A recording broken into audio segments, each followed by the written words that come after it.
tusanyusa okuddamu okulabako ku mpewo za TV. Nange ndi musanyufu okubeera nti munoonyezaako. Ndi musanyufu nnyo, Mukama yebaziwe. Assalamu alaikum. Alaikum salaam wa barakatuh. Tukusanze ewa wano era oli mu mbeera ki? Ndi gayaza ku rehab gye sigenda kwatuukiriza mannya. Ku rehab. Ndi mu mbeera natereera. Ndi fine. Olugendo lubadde luwanvu. Newe ndi si wabi. Nebaza Mukama. Kati okuzzaayo ku katono otuuka otya wano? I called. Nali mu mbeera mbi nnyo. I remember nali ntandise embeera yali mbi. Nsema, omusaayi, nali bubi. Naye Mukama nandekeramu, omanyi oba bakiyita batya.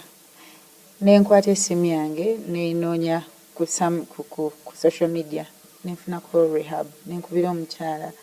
Yali mulungi nnyo cause yatuuka mu budde. Naye nga singa waayitawo obudde oba oli awo, I don't know bwe kyandibadde kitya, naye nebaza Mukama nti nasobola ofuna treatment esookerwako nenzija nga ntereera mpola paka kati it's been a journey.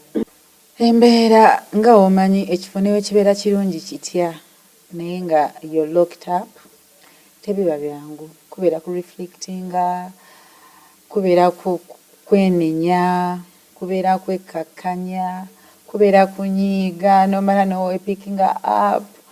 Eba nnaku sijja kulimba kubanga at the end of it all tewali muntu yandyagadde kuleka mirimu gye amasimu ne gavaako n'otuula ewantu just nga lwakuba nti ekisinga obulungi baba bakujjanjaba. Kati oli ayinza okulowooza oba ono yeekoza oba ki naye nga ezo embeera gye ziri mu bantu oba oli awo me am now a recovering addict. Kubanga sijja gamba nti nkyali addict, I am recovering. Nali ndi mukulubirira kwagala kujjawo kye bayita kunywa mwenge. My problem is alcohol, mwenge gwokka gwe gwanfukira ekizibu. Gwali mwenge. Nakubira ku bantu in the first month. Okumanya these people are very good ate bazadde benajjamu bampa esimu mu period yonna. Nembako ben communicatingako nabo naye nga ntya okubagamba nti nazeeyo mu rehab era nga noonya engeri gye nkibagamba.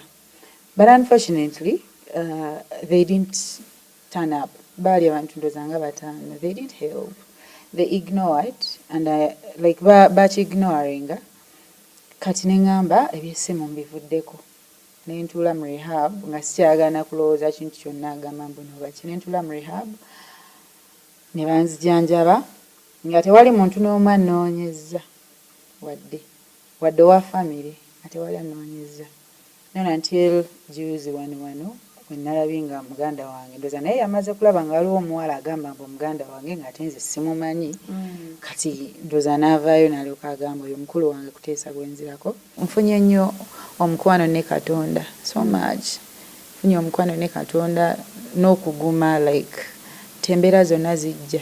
Nfunye obudde obulowooza ku muwala wange ne bye nnaali simulabako mbadde ng'ano nga bwe nneebaka bwe nti ekiro I'm seeing Grana mulaba because she has been all of the time nga ndi eri ebweru nga akazi kalinga akakwesibako mami simply because owanywedde dde omwenge obeera otayagala kubeera naye olaba nga okubeera eri ewa jjajjaawe it's better naye nga ye aba ayagala okubeera naawe. So I've been practicing being a great mother,